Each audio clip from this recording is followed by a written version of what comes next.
A child has magnet numbers 1 through 50 on their fridge. What is the probability that the child will choose a number that is not a multiple of 8?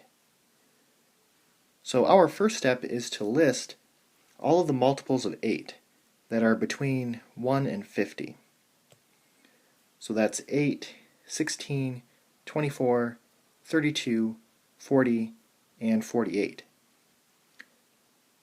And this is 6 different numbers. And they want the probability that the child will not choose one of these 6.